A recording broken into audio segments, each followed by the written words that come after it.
दोबारा कभी किसी सैनिक के बदन को छूने की जरूरत मत करना। विधायक दर्द से कराह उठा। उसके गुंडों ने अपनी बंदूकें तान दी।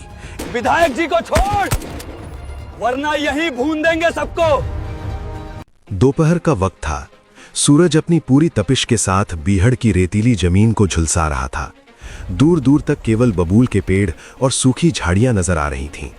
इस वीरान रास्ते पर भारतीय सेना का एक बड़ा हरा ट्रक, जिसे शक्तिमान कहा जाता था, अपनी पूरी गरिमा के साथ आगे बढ़ रहा था।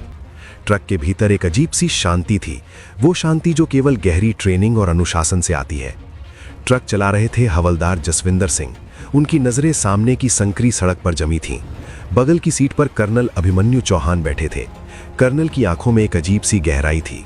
उन्होंने अपने सीने पर सजे उन पदकों की कीमत अपनी जान की बाजी लगाकर चुकाई थी। वो अपनी यूनिट के साथ एक गुप्त अभ्यास एक्सरसाइज के बाद वापस लौट रहे थे। जसविंदर, रास्ता काफी संकरा है। यहाँ के मोड़ बहुत खतरनाक हैं। गाड़ी की रफ्तार 40 से ऊपर मत जाने देना। जी साहब। बस कुछ ही दूरी पर चंबल का वो पुराना पुल है, उसे पार करते ही चौड़ा रास्ता मिल जाएगा। पर साहब, आज हवा में कुछ भारीपन है। कर्नल ने मुस्कुराकर बाहर देखा। उन्हें क्या पता था कि जसविंदर की ये बात सच साबित होने वाली है। तभी पीछे से एक बेहद तेज और कानों को फाड़ देने वाला सायरन सुनाई दिया। ये पुलिस का सायरन नहीं था, बल्कि उन रसूखदार नेताओं का हूटर था जो खुद को कानून से ऊपर समझते हैं। रियर व्यू मिरर में जसविंदर ने देखा कि पीछे 5-6 सफेद लग्जरी गाड़ियों का एक लंबा काफिला बड़ी तेजी से आ रहा था। उन गाड़ियों के शीशे काले थे और छतों पर लगी लाल नीली बत्तियां धूप में चमक रही थीं। ये स्थानीय विधायक गजेंद्र सिंह भदौरिया का काफिला था। गजेंद्र सिंह, जिसे लोग टाइगर कहते थे, उस इलाके का बेताज बादशाह माना जाता था। उसके लिए सड़क का मतलब उसकी अपनी जागीर थी। काफिले की सबसे आगे वाली गाड़ी ने सेना के ट्रक के बिल्कुल करीब आकर लगातार हॉर्न बजाना शुरू कर दिया। सड़क इतनी संकरी थी कि एक ट्रक और एक कार का एक साथ गुजरना नामुमकिन था। साहब, ये पीछे वाली गाड़ियां बहुत बदतमीजी कर रही हैं। संकरा रास्ता है, फिर भी साइड मांग रहे हैं। अगर मैंने ट्रक नीचे उतारा तो ये पलट सकता है। धैर्य रखो जसविंदर, थोड़ा आगे जहां जगह मिले इन्हें रास्ता दे देना। हम वर्दी में हैं, हमें अपनी मर्यादा नहीं भूलनी चाहिए। लेकिन विधायक गजेंद्र सिंह के सब्र का बांध टूट रहा था। उसने अपने ड्राइवर को इशारा किया। गाड़ी तेजी से ऊबड़ खाबड़ रास्ते से ट्रक के बगल में आई और उसे ओवरटेक करने की कोशिश में लगभग ट्रक से टकराते टकराते बची। अंत में विधायक की गाड़ियों ने ट्रक के आगे आकर अचानक ब्रेक मार दिए। सेना का भारी ट्रक चीखते हुए टायरों के साथ रुक गया। धूल का एक गुबार उठा। विधायक की गाड़ी का दरवाजा खुला। सफेद लिनन का कुर्ता पाजामा पहने, गले में सोने की मोटी चेन और आंखों पर महंगा काला चश्मा लगाए गजेंद्र सिंह बाहर निकला। उसके पीछे उसके 10-12 हथियारबंद लट्ठैत और बाउंसर भी उतर आए। उनके हाथों में अवैध कट्टे और राइफलें थीं। विधायक सीधा ट्रक की खिड़की की ओर बढ़ा और जोर जोर से ट्रक का दरवाजा पीटने लगा। ओए, बाहर निकल! किसकी मौत आई है जो मेरा रास्ता रोक रहा है? तुझे पता नहीं है किसका इलाका है? यहाँ परिंदा भी गजेंद्र सिंह की इजाजत के बिना पर नहीं मारता। कर्नल अभिमन्यु ने शांति से अपना दरवाजा खोला और नीचे उतरे। उनकी लंबी कदकाठी और उनके चेहरे का तेज देखकर एक पल के लिए विधायक के गुंडे भी ठिठक गए, लेकिन गजेंद्र सिंह अपनी सत्ता के मद में अंधा था। नमस्ते विधायक जी, मैं कर्नल अभिमन्यु हूं। रास्ता संकरा होने की वजह से हम आपको तुरंत जगह नहीं दे पाए। जैसे ही सुरक्षित जगह मिलती हम खुद हट जाते। कर्नल? अरे ऐसे कर्नल तो मेरे दफ्तर के बाहर अर्जी लेके खड़े रहते हैं। तू मुझे कायदा सिखाएगा? तुझे पता है मेरी 1 मिनट की कीमत क्या है? तूने मेरा रास्ता रोककर मेरा अपमान किया है।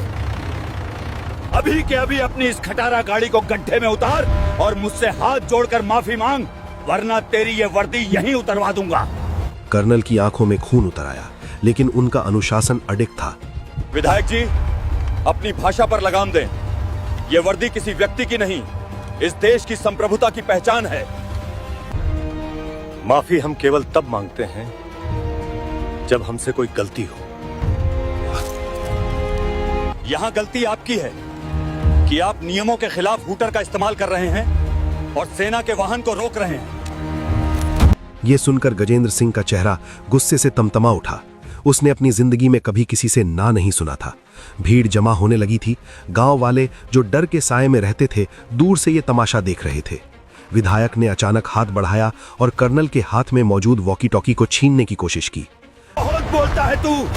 ये ले अपना रेडियो और बुला अपनी फौज को। देखते हैं कौन आता है तुझे बचाने। जैसे ही उसने कर्नल के हाथ को छुआ, कर्नल अभिमन्यु ने बिजली की तेजी से विधायक की कलाई पकड़ ली। पकड़ इतनी मजबूत थी कि विधायक की हड्डियों के चटकने की आवाज आई। दोबारा कभी किसी सैनिक के बदन को छूने की जरूरत मत करना। ये हाथ देश की रक्षा के लिए उठते हैं और अगर तुम्हारी गर्दन तक पहुंच गए तो कोई कानून तुम्हें बचा नहीं पाएगा। विधायक दर्द से कराह उठा। उसके गुंडों ने अपनी बंदूकें तान दी। इधर ट्रक के पीछे से हवलदार जसविंदर और 3 अन्य जवान अपनी लोडेड राइफलों के साथ नीचे उतरे। स्थिति अब करो या मरो की हो गई थी। विधायक जी को छोड़, वरना यहीं भून देंगे सबको। एक गोली चली तो तुम में से कोई अपनी लाश घर नहीं ले जा पाएगा। हम सरहद पर सीने पर गोली खाते हैं। तुम जैसे गद्दारों को तो हम पलक झपकते खत्म कर सकते हैं। माहौल बारूद के ढेर पर खड़ा था। ठीक उसी समय भीड़ में खड़े कुछ निडर युवकों ने अपने मोबाइल निकाल लिए थे। उन्हें पता था कि अगर आज ये फौजी झुक गया तो इस इलाके की इंसानियत हमेशा के लिए मर जाएगी। विधायक ने कर्नल के हाथ से अपनी कलाई छुड़ाई और पीछे हटकर अपना फोन निकाला। रुक, अभी तुझे तेरी औकात दिखाता हूँ। मैं अभी गृह मंत्री और डीजीपी को फोन लगाता हूँ। शाम तक तू जेल के सलाखों के पीछे होगा और तेरी ये फौज की नौकरी मिट्टी में मिल जाएगी। विधायक ने फोन मिलाया, लेकिन उसे क्या पता था कि सोशल मीडिया पर इस घटना का वीडियो आग की तरह फैल चुका था। भारतीय सेना बनाम भ्रष्ट नेता, ये टाइटल इंटरनेट पर तूफान मचा रहा था। क्या कर्नल अभिमन्यु इस राजनीतिक दबाव के सामने झुकेंगे? क्या विधायक गजेंद्र सिंह अपनी सत्ता का इस्तेमाल कर कर्नल को बर्बाद कर देगा, या फिर कुछ ऐसा होगा जिसकी कल्पना खुद विधायक ने भी नहीं की थी? देखिए इस कहानी का अंतिम भाग बहुत जल्द। बीहड़ की एक संकरी सड़क पर बाहुबली विधायक गजेंद्र सिंह भदौरिया ने अपनी गाड़ियों के काफिले से सेना के ट्रक को रोका। कर्नल अभिमन्यु चौहान ने जब झुकने से मना किया तो विधायक ने हाथापाई की कोशिश की। अब माहौल बारूद के ढेर पर है और विधायक ऊंचे संपर्कों का इस्तेमाल कर कर्नल को बर्बाद करने की धमकी दे रहा है।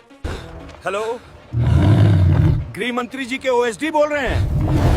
हाँ, मैं गजेंद्र भदौरिया बोल रहा हूँ। यहाँ चंबल के पास एक मामूली फौजी ने मेरा रास्ता रोका है और मेरे हाथ पर हाथ डाला है। जी, मैं चाहता हूँ कि अगले 1 घंटे में इसका सस्पेंशन लेटर मेरे हाथ में हो। ये लोग खुद को खुदा समझने लगे हैं। कर्नल अभिमन्यु शांत खड़े थे। उनके चेहरे पर न डर था न शिकन। उन्होंने अपने जवानों को इशारा किया कि वे अपनी राइफलें सेफ मोड पर रखें। वे जानते थे कि युद्ध मैदान में लड़ा जाता है, लेकिन ये जंग दिमाग और नैतिकता की थी। गजेंद्र जी, फोन पर समय बर्बाद मत कीजिए।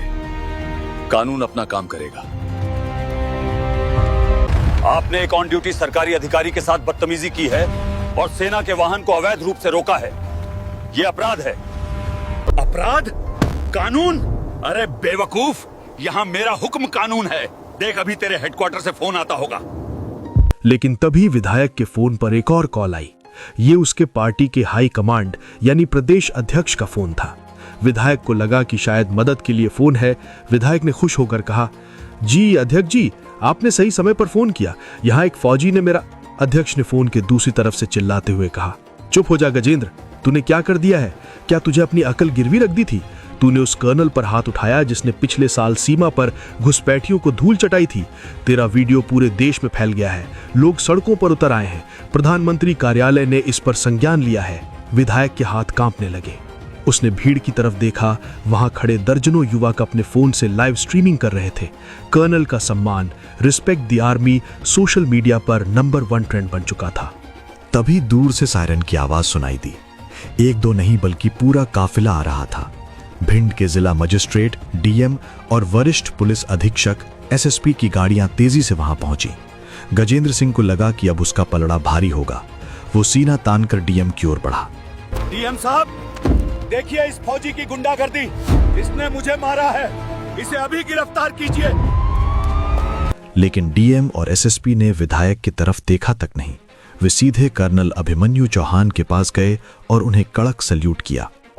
सर, हमें बेहद खेद है कि आपको यहां इस तरह की परेशानी का सामना करना पड़ा। हमें ऊपर से सख्त निर्देश मिले हैं।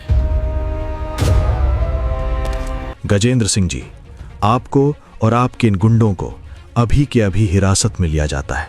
आप पर आईपीसी की धारा 353 सरकारी कर्मचारी को ड्यूटी से रोकना, धारा 506 धमकी देना और मोटर वाहन अधिनियम के उल्लंघन के तहत केस दर्ज किया गया है।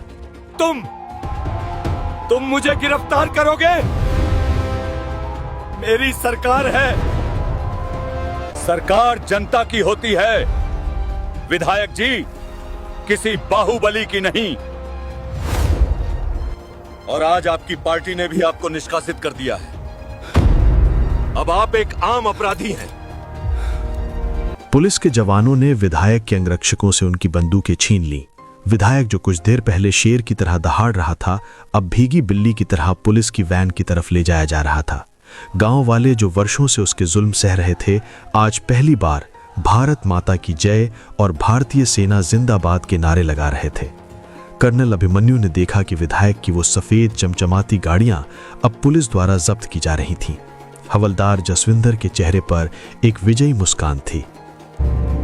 साहब, आज तो बीहड़ में असली इंसाफ हुआ है। जसविंदर, जीत हमारी नहीं, वर्दी की गरिमा की हुई है। जब तक इस देश में कानून का सम्मान करने वाले लोग हैं, तब तक कोई भी सत्ता मर्यादा से बड़ी नहीं हो सकती। विधायक को जेल भेज दिया गया। उसकी राजनीतिक पारी खत्म हो गई। लेकिन कहानी यहीं खत्म नहीं हुई। अगले दिन उस गांव के सैकड़ों लोग, बूढ़े और बच्चे, उस संकरी सड़क पर जमा हुए। उन्होंने प्रशासन से एक विनती की। कर्नल अभिमन्यु अपनी यूनिट के साथ वहां से गुजर रहे थे जब उन्होंने देखा कि सड़क के मुहाने पर एक पत्थर का बोर्ड लगाया गया है। उस पर बड़े बड़े अक्षरों में लिखा था, जय जवान जय किसान मार्ग। गांव के एक बुजुर्ग किसान कर्नल के पास आए और उनके हाथ जोड़कर बोले, बेटा, हमने सुना था कि फौज सरहद पर हमारी रक्षा करती है, लेकिन आज हमने देख लिया कि फौज देश के भीतर के गद्दारों और अहंकारी भेड़ियों से भी हमारी रक्षा कर सकती है। तुमने हमें डर से आजादी दिला दी। कर्नल अभिमन्यु की आंखों में एक पल के लिए नमी आ गई। उन्होंने उस बुजुर्ग के पैर छुए और फिर से अपने ट्रक में सवार हो गए। सेना का वो ट्रक फिर से उसी संकरी सड़क पर आगे बढ़ चला। धूल तोड़ रही थी, लेकिन वो धूल अब किसी अहंकार की नहीं बल्कि एक नए बदलाव की थी। सत्ता आती है और जाती है, कुर्सियां बदलती हैं और चेहरे भी, लेकिन जो चीज कभी नहीं बदलती वो है चरित्र, अनुशासन और वर्दी का सम्मान। कर्नल अभिमन्यु ने साबित कर दिया कि एक सच्चा सैनिक कभी झुकता नहीं, चाहे सामने दुश्मन की तोपें हों या सत्ता का अहंकार।